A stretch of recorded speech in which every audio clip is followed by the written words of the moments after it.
I just want to thank you for being part of this show this morning, and I have a story to share with you,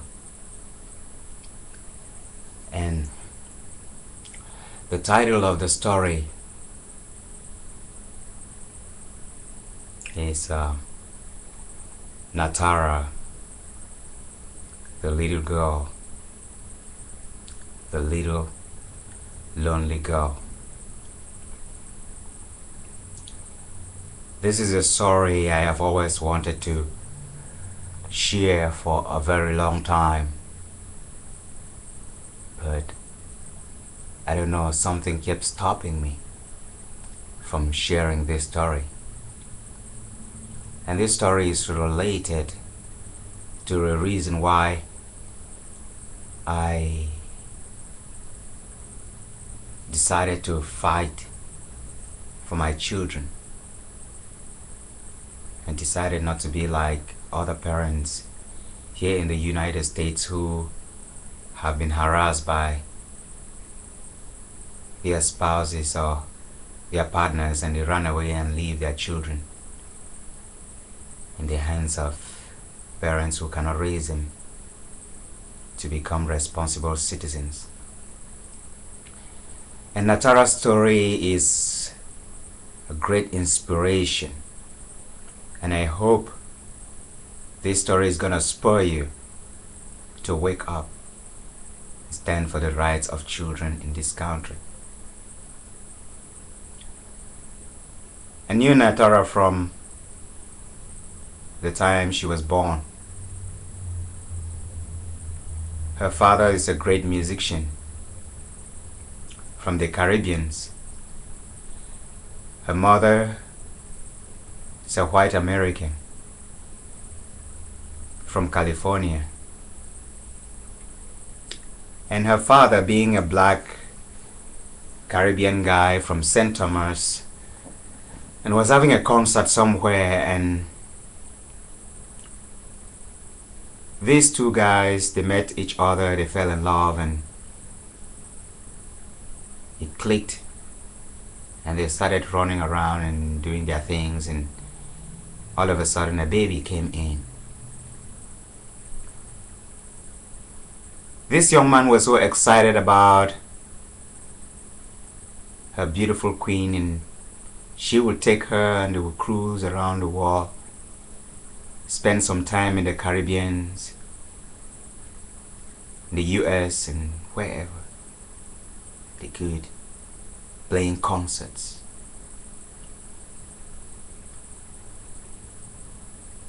And when it was about time to give birth,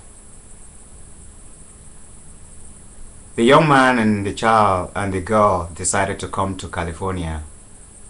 Because they were in St. Thomas, they decided to come to California and settle in the lady's mother's home. And he gave birth, and she gave birth to a beautiful baby girl.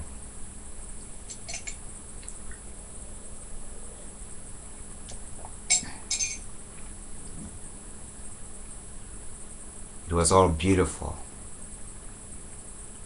And this man would go out every day and work so hard, come in with food, money for food, because the mother of this girl was not working, so this man will supply the needs.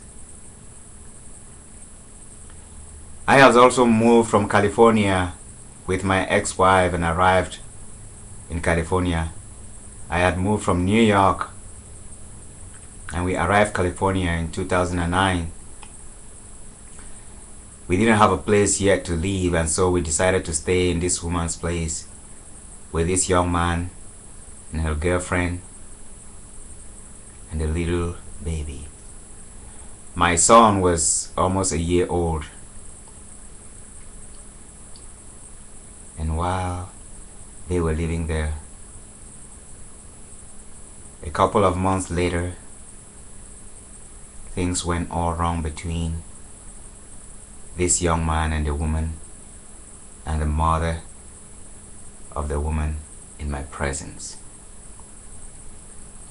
The whole environment was poisoned with quarreling. And the thing that caused all of this is very simple. The mother of the young girl wanted the man gone, leaving behind the daughter. I had no clue that was what was going on, and this man was fighting.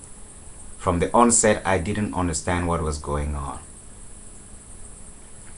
I was there busy with my ex-wife and my son. We just came back from California. We didn't have a place to go. We were still looking for a home, our own home. So we paid little or no attention to what was going on for the first week. The mother of this young girl was pressurizing the young girl to kick out this young man and take the child. The momentum kept building. I had not been used to quarreling before, and I was in this environment that was so chaotic. And coming from New York, where myself and my wife and my son used to live, life was very quiet, and to find ourselves in a very chaotic environment was so difficult for me. But we stuck around because we had nowhere to go. We had to watch the whole scene unfold. These people rattled this guy, took this guy up and down, took this man to places, tormented him, provoked him, and even set me against him just to create a situation that would throw him in jail. They forced me to have confusion with him. I ended up even having a quarrel with him up to a certain point. And he was so mad that I couldn't understand what was going on. And sincerely speaking, I did not understand at that point what was going on, because the mother of that young girl was so manipulative.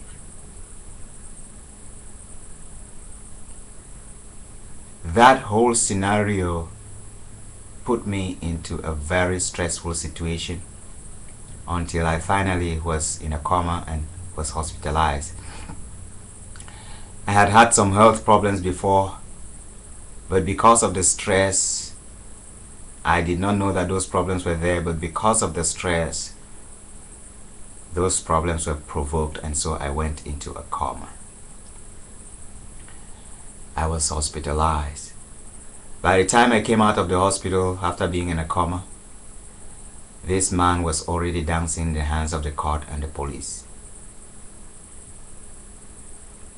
When they finally provoked him up to a certain point, he decided to retaliate. He decided to fight back for his child.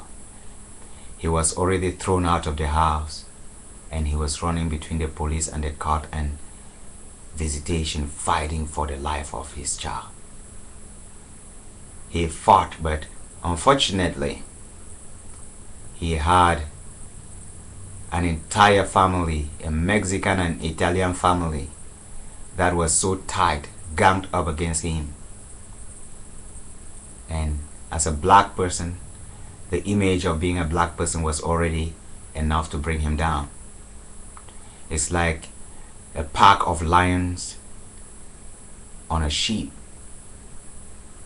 I watch every single thing. I am the only human being on this earth who can tell the true story that happened to this young man.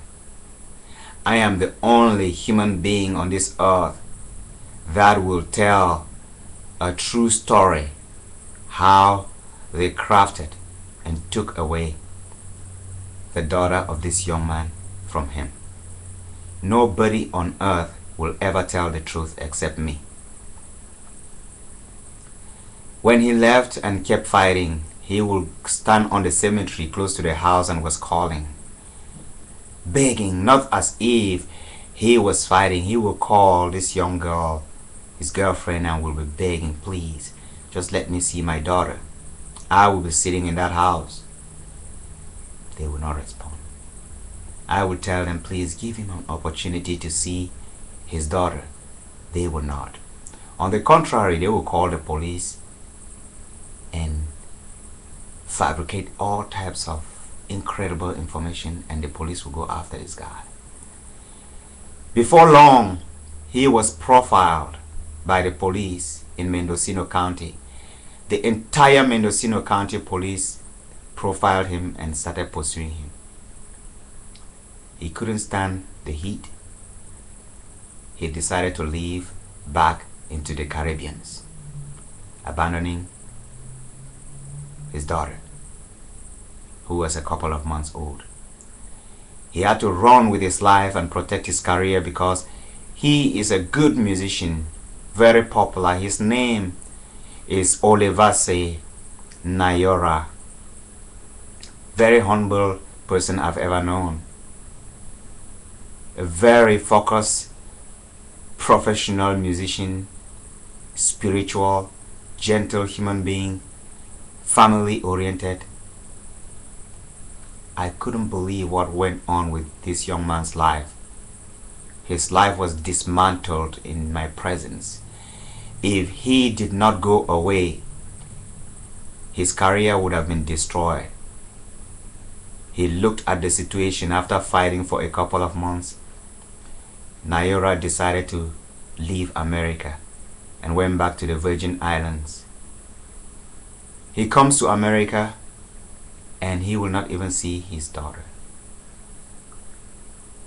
They stopped him from seeing the child. They never wanted him to come close to the child. He couldn't fight because he didn't have the means to fight. He didn't have the finances. He didn't have friends here. He didn't have family here. He gave up his child. I know the courts will be saying that he is an irresponsible parent. The court will not look at what happened to him, that he left. Now, what about the child they collected from him? Has the child gotten a better future? It's been more than 6 years since the child was taken from Natarah, and the situation got worse and worse as the child grew up.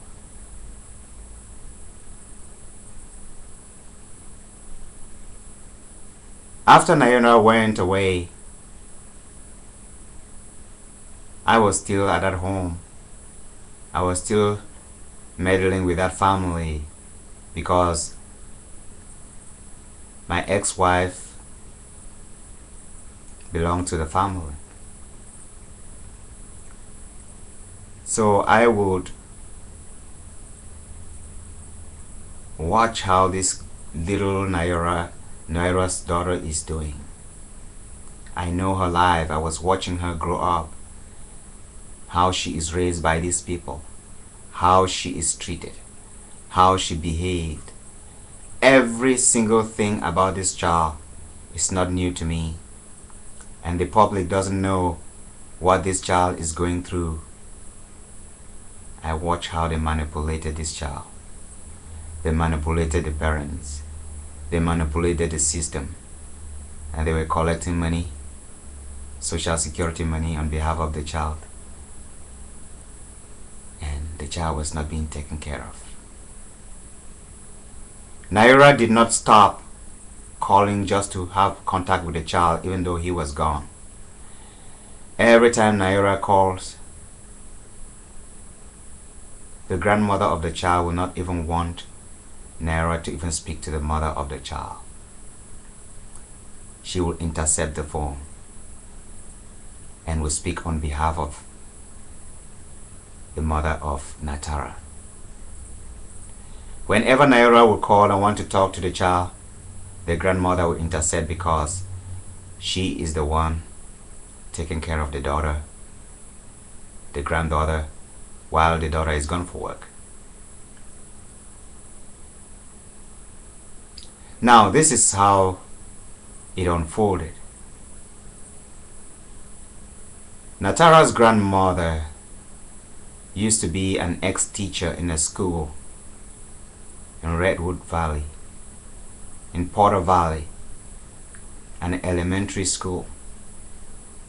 She went on retirement with a salary of a pension of about $500, which could not meet her needs. Her husband used to be the general superintendent of the Golden Gate Bridge. And he went on retirement sometime in 2006. Before he went on retirement, he and this woman had a serious quarrel because this woman wanted to take his home and wanted to divorce him and collect some of his salary, his pension. The fight went on still in my presence. Though I was living in New York, the woman would call me and inform me of whatever thing was happening. The husband would call me and inform me of whatever thing was happening because I was in good relationship between the two of them. And as a spiritual leader, I gave counseling to both of them. But I was much more focused on the man because I realized the man was much more open for peace and he was a good person, despite the fact that he had a violent past towards the family. So I worked with both people. Finally, it boiled down to the man moving away from his home, abandoning his home to this woman and her children, and moving into the camper. Since 2006, the husband of the mother of my ex-wife has been living in his camper on that same property, even though he is the one who bought the property. They moved him from his home, took the home from him, gave the home to his first son. His wife took the mobile home and they put him in a camper. He is voiceless. The former general superintendent of the Golden Gate Bridge. Presently that we are talking, he is living in his camper. He's been living in his camper since 2006 on that same property. Nobody has a clue. That is how that family lived their life. One day he called me and told me, "Mallo, it's horrible, but I had to shut my mouth. If not, they will kill me. You better be careful or they will take your children too from you."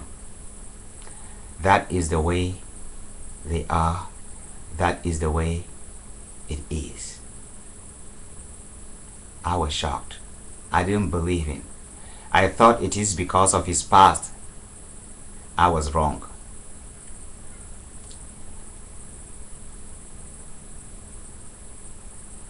I saw Natarah begin to grow up. I saw Natarah being used. They collected money on Natarah. They stopped him from seeing her father. The problem is, Natarah has 3 cousins who are blacks, my children. And when she was deprived of her parents, she was being forced to interact with white peers. And this is something that she could not handle very well because she was being discriminated upon even in school and everywhere she went. But she could not say anything because it's a white dominated culture. So the only people Natarah could talk to were my 3 kids, of which Isaiah, the oldest one, was almost the same age with her. So every grievances that little child less than 3 years had, she couldn't express it to her mother or to her grandmother. She would express it to my son. And that was horrible.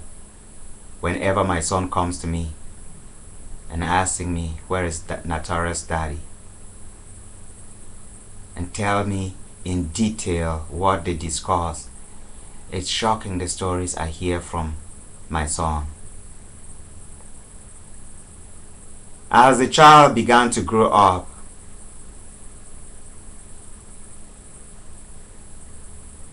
things kept changing. He was being shot not to speak.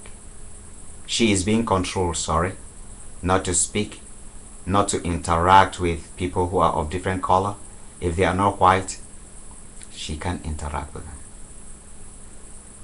She is being forced to be white cultured. In the process, she is silenced. Anyone who will see Natarah will see that she is traumatized. She doesn't speak. She is very quiet. The father has been alienated. Those that are raising her this point, they don't give her proper care. She is just there like a tool for money. In the eyes of the public, she is treated well. But when they go back in the quiet, she can't even tell them. She can't complain. She can't express her feelings. So she is shut down. Worst of all, the parents are very busy. Natarah's mother is constantly looking for a new job because she doesn't have a permanent job. She has to do little jobs here and there, struggling very hard. A very, very hard-working woman. I love this woman, how much she works so hard to keep her life up. So she hardly is around to take care of her daughter. The only person now who has access to the daughter when she is not around is her grandmother. And that is exactly what the grandmother wanted to do. Because if the mother goes to work and she is at home, she will pick the child to school, run errands, take care of the child. The daughter will have to work and pay her some money for that. So the idea of having the child is so that she can babysit the child and let her own daughter work and give her money to babysit the child.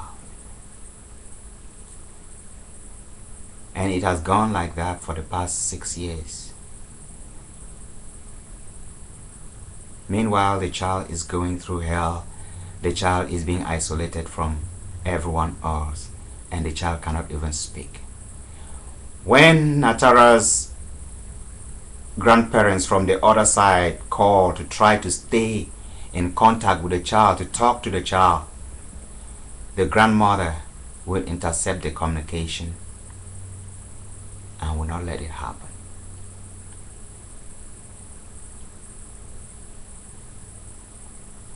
Probably if my children were not in the sin, things would have gotten better.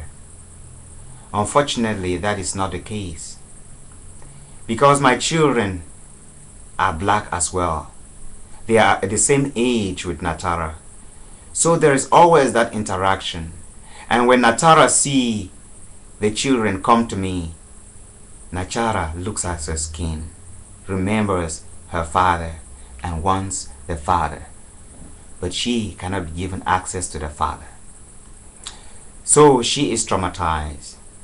I remember at one point when they were bringing the children for visitation, my own children in my home, they were bringing Natarah along in the car. When they came, they would drop the kids. I will hug the kids. I will kiss them. I will be giving them gifts. And Natarah will be sitting in the car watching me, hugging my own children. And I could not imagine what was going on in the mind of this child sitting in that car, knowing that she has a parent. She is being deprived of her own parent. She is aware that she has a parent. she didn't know the whereabouts of that parent. And every time she was being fed with the idea that the father ran away, the father doesn't want her. At a certain point, I had to request my ex-wife and her mother to let Natarah stay with me when they come to drop my kids. I told them, please, when you come to drop the kids, can you just let her stay with the kids so that they can play together and have visitation together? They say no.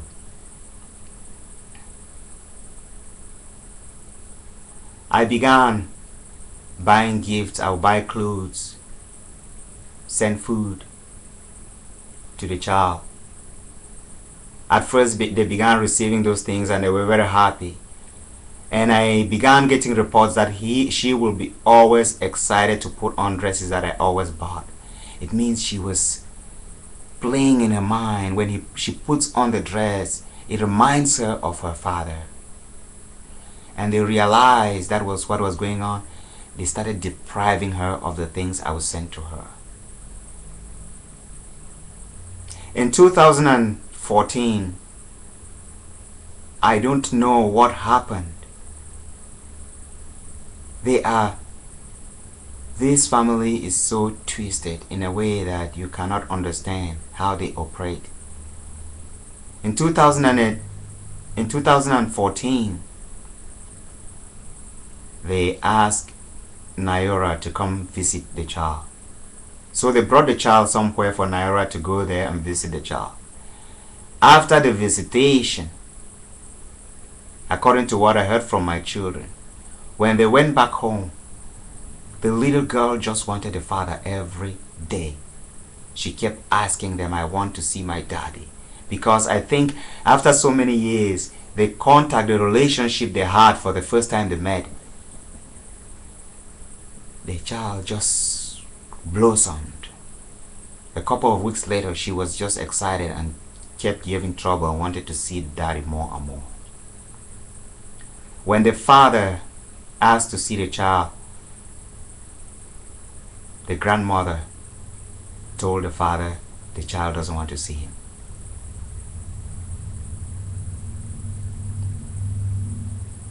The mother of Natarah called several times. The grandmother intercepted the call and told them the child doesn't want to talk to any of them. Neither is the mother of the child. And it went on like that. It's been a year again. Even though the child is crying every day to see the father, they will not let the child see the father.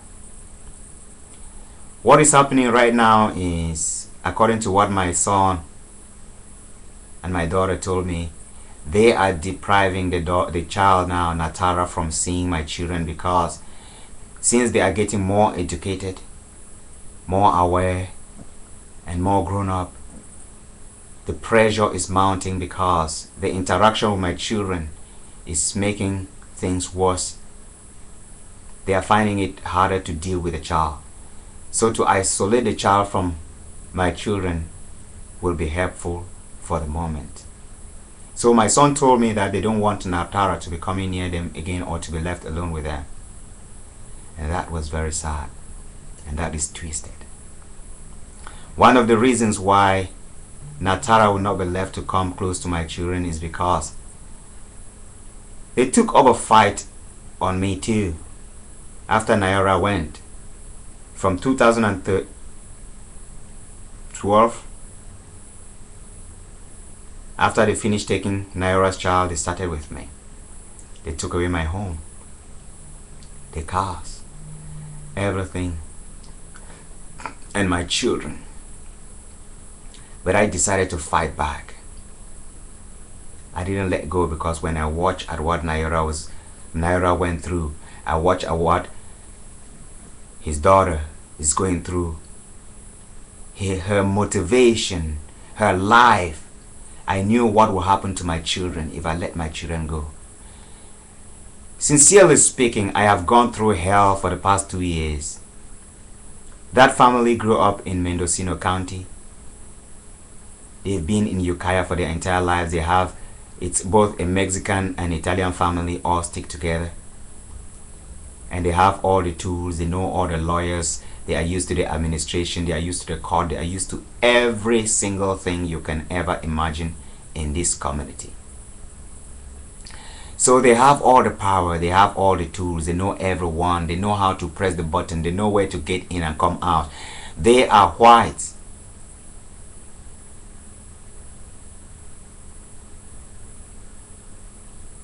And they took me unawares. They surprised me with a divorce and got me out of my 3-acre property where my children would run wild and play with animals. They took me off the property, took my cars, took my children, took everything away from me, and then tried to get me in jail. When I couldn't get in jail, they tried to kick me out of the county. When I couldn't get out of the county, they tried to get the police to profile me. Yes, the police profiled me in Mendocino County, but I love the police in this county because to a certain point, they are objective. I believe the entire police in Mendocino County knows me by now because I'm the only black person with dreadlocks running a TV show with 2 radio shows, fighting in the court like a mad person, crying in the streets and shouting for my children, and I don't back down. I began shouting in 2013 when they got after me. I was on the internet. I shouted, I exposed everything that was going on. The raping, the manipulations, the child hoarding. I was screaming on the internet. People thought I was crazy. If I did not shout, I would have been like Natarah today. If I did not shout, my children would have been in the same situation like Natarah. When I shouted hard, they backed off, but they didn't go away. They made me stay in the streets. They made sure I don't rent a house. They made sure I don't have a car. They made sure every single facility that I could have to have a life, I don't have it. I stuck around. The police will be monitoring every single move of mine. When I go to rent an office, they will come there and make sure that the landlord doesn't give me the office. Everywhere I go, even right now, I have a case at the CDC where they infiltrated my files. The lawyer has infiltrated the community development center where I have the deposit of my files that are supposed not to be accessed by anyone except I gave an authorization. They access those files. They have informants in the social services, in the CDC, in the Child Protective Service, in the police, in the court, everywhere in this community. The lawyer has set up informants in all those places to give them information about everything I do. And not only that,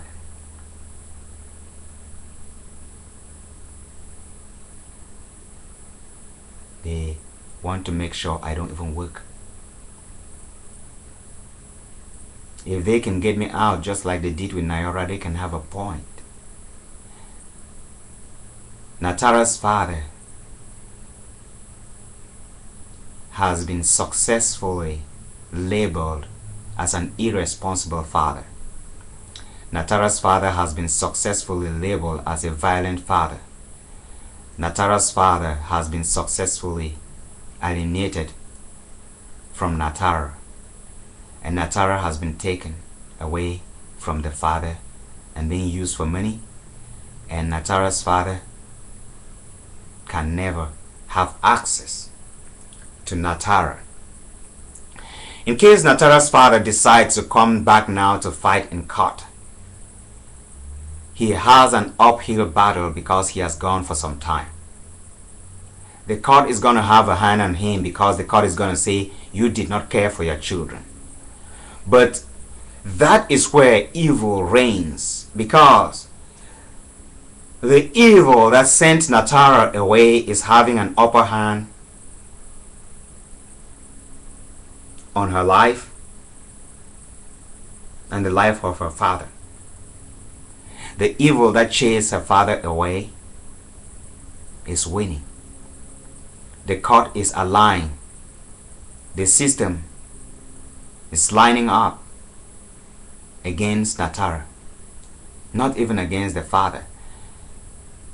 Against Natarah. Because Natarah cannot see her father. I am the only person who has direct contact with Natarah through my children.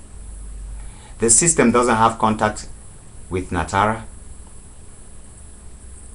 No one else outside of the grandmother, the mother, and my children, and that family that is in control of her have access to her. Nobody knows what is happening to Natarah's life until the system decides to care about Natarah. The reason why I tell this story is because I want the world to know that there is a girl in the name of Natarah who is being victimized, who is being exploited, who is being used for money, and she cannot speak. I speak for Natarah. The world should wake up for this little 6-year-old girl. She is being silenced. She cannot speak. She has nowhere to go. She has no one to talk to except a 6.5-year-old son of mine, a 4.5-year-old daughter of mine. No one else knows the mind of Natarah more than a 6-year-old child. It's an abomination.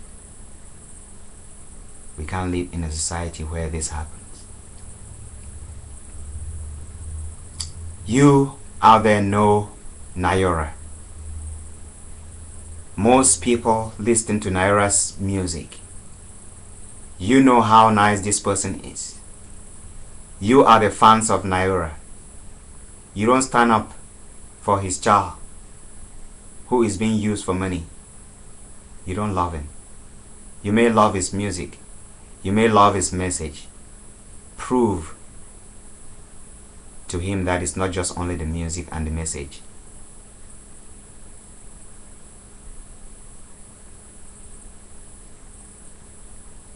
His daughter deserves a life. That 6-year-old child deserves a life. But 159-year-old woman with her daughter, with other people around her, are taking away the future of that little 6-year-old child. The father is there, stuck in the Caribbean, and she is being stuck there not to come out here and fight for his child. I am the only person on this earth outside of Natarah's family and my children who can tell the truth what is going on with that little girl in the hands of those people. Please, you have to do something about this. It is not about my children. I'm fighting for mine. I can take care of my business. Help that girl.